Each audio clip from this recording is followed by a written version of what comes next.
अवधूत चिंतन श्री गुरुदेव दत्त श्री स्वामी समर्थ। आजच्या व्हिडिओमध्ये सर्व स्वामी भक्तांचे स्वागत आहे। गुरुपौर्णिमा हा दिवस गुरूंचा आदर करण्याचा आणि गुरूंप्रती असणारी कृतज्ञता व्यक्त करण्याचा दिवस असतो।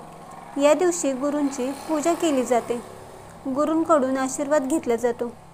या दिवशी काही उपाय केल्याने जीवनात येणाऱ्या अडचणी दूर होतात। गुरुपौर्णिमा हा दिवस व्यास पौर्णिमा म्हणून देखील ओळखला जातो। गुरुपौर्णिमा या दिवशी महर्षी व्यास यांचा जन्म झाला असल्यामुळे या दिवसाला व्यास पौर्णिमा असे देखील म्हटले जाते। आपण आजच्या व्हिडिओत बघणार आहोत गुरुपौर्णिमेच्या दिवशी कोणते उपाय करावेत। ज्या विद्यार्थ्यांना शिक्षण घेण्यामध्ये अडचणी येत असतील, तसेच मनासारखे शिक्षण घेता येत नसेल, त्यांनी गुरुपौर्णिमेला गीता पठण करावे। यामुळे शिक्षणात येणाऱ्या अडचणी दूर होतील आणि तुम्हाला ज्या क्षेत्रात शिक्षण घ्यायचे आहे त्या क्षेत्रात तुम्हाला शिक्षण मिळेल। गुरुपौर्णिमेला गरजवंत लोकांना अन्नदान करावे। अन्नदानाबरोबरच तुम्ही वस्त्रदान देखील करू शकता। तसेच आवश्यक वस्तूंचे दान करावे।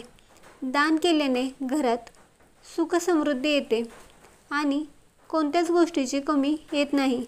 व्यास मुनी यांना वेदांचे रचनाकार मानले जातात, त्यामुळे या दिवशी व्यास मुनी यांची देखील पूजा करावी।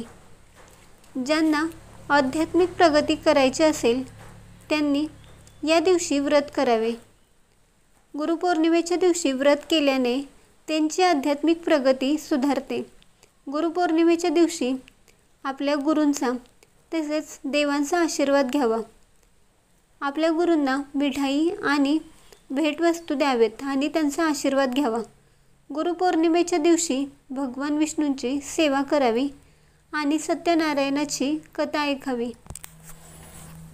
अशा प्रकारे तुम्ही गुरुपौर्णिमेच्या दिवशी उपाय करू शकता। तुम्हाला ही माहिती कशी वाटली कमेंट्स करून नक्की सांगा। व्हिडिओ आवडला असेल तर लाईक करा, शेअर करा आणि असेच धार्मिक व्हिडिओ बघण्यासाठी आपल्या भक्ती या चॅनलला सबस्क्राईब करा।